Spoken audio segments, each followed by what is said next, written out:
Dénoncer l'antisémitisme ne veut pas dire qu'on passe sous silence les autres haines de notre société. Il faut combattre tout ça simultanément et ne pas être capable de voir la souffrance des uns et des autres ou la faire payer à quelqu'un ici est un drame.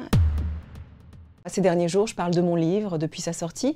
J'explique que c'est pas facile pour les Juifs de France ces dernières années de vivre avec l'augmentation de la menace antisémite. Et je reçois des dizaines ou des centaines de messages d'insultes sur les réseaux sociaux de gens qui disent des choses aberrantes, à mon sens, qui me disent « Oui, mais qu'en est-il de la souffrance des Palestiniens ?» Comme si la souffrance des Palestiniens, que je n'ai jamais niée, moi j'ai toujours milité pour le droit des Palestiniens à l'autodétermination, comme si cette souffrance à des milliers de kilomètres, elle justifiait que mes enfants, en France, vivent dans l'insécurité, que je dois faire attention au quotidien, que je dois me cacher, changer mes habitudes. De quelle manière les Juifs de France devraient payer ou mériteraient un antisémitisme au nom du Proche-Orient et ne pas être capable de voir la souffrance des uns et des autres ou la faire payer à quelqu'un ici est un drame et une abomination. L'histoire a forcé le silence dans ma famille. Mes grands-parents étaient des rescapés des camps de concentration et ne parlaient pas. Et ça a été le cas dans bien des familles de survivants.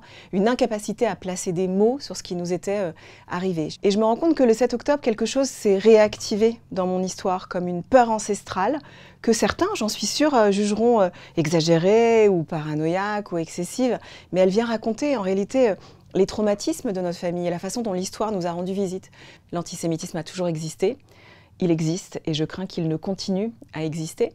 L'antisémitisme, c'est jamais le problème des Juifs, c'est toujours le problème des antisémites et d'une société qui tolère l'antisémitisme. Des gens qui sont persuadés de ne pas être antisémites, de ne rien avoir à faire avec l'antisémitisme, ou même de le dénoncer ou de le combattre, mais qui lâchent des petites phrases quand tout à coup on parle des Juifs comme si c'était des gens qui avaient nécessairement le pouvoir, le contrôle, qui étaient plus forts que les autres, mieux placés, mieux introduits dans certaines sphères de la société. Les gens ne se rendent pas compte qu'ils sont en train d'ouvrir une boîte de Pandore de l'antisémitisme.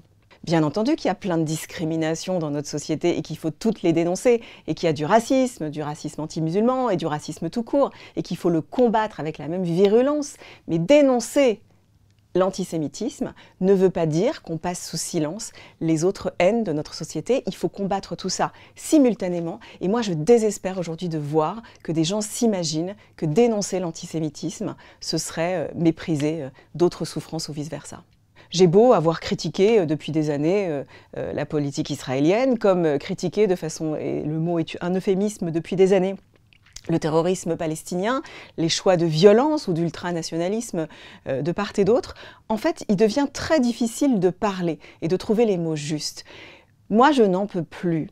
Je n'en peux plus que l'on raconte ce conflit comme s'il s'agissait d'un western, de façon totalement simpliste et caricaturale, comme s'il y avait des cow-boys et des Indiens, et des gentils et des méchants, et des forts et des faibles. Si le conflit israélo-palestinien était aussi simple que cela, ça fait très longtemps qu'on l'aurait résolu. Le conflit israélo-palestinien est un conflit complexe, avec des tenants, des aboutissants, une histoire, des narratifs différents et légitimes de part et d'autre. Ça ne veut pas dire qu'il faut s'empêcher de critiquer les uns ou les autres et d'exercer un droit de regard critique, mais il faut un tout petit peu d'humilité et un peu moins d'ignorance, je crois, pour en parler. C'est plus complexe que la façon dont les gens aiment se le raconter.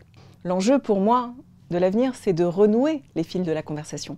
Cette conversation, j'y ai toujours cru, j'ai toujours voulu, et fait ce que j'ai pu ces dernières années pour construire des ponts et m'assurer qu'on pourrait se rencontrer par-delà nos divergences, nos ancrages, nos identités. Mais quand surgissent des temps de guerre, de drame, de traumatisme, pendant un temps, un effet de sidération fait qu'on n'arrive plus à se parler. Mais je crois que plus que jamais, il faut se poser la question de comment on renoue le fil de la conversation.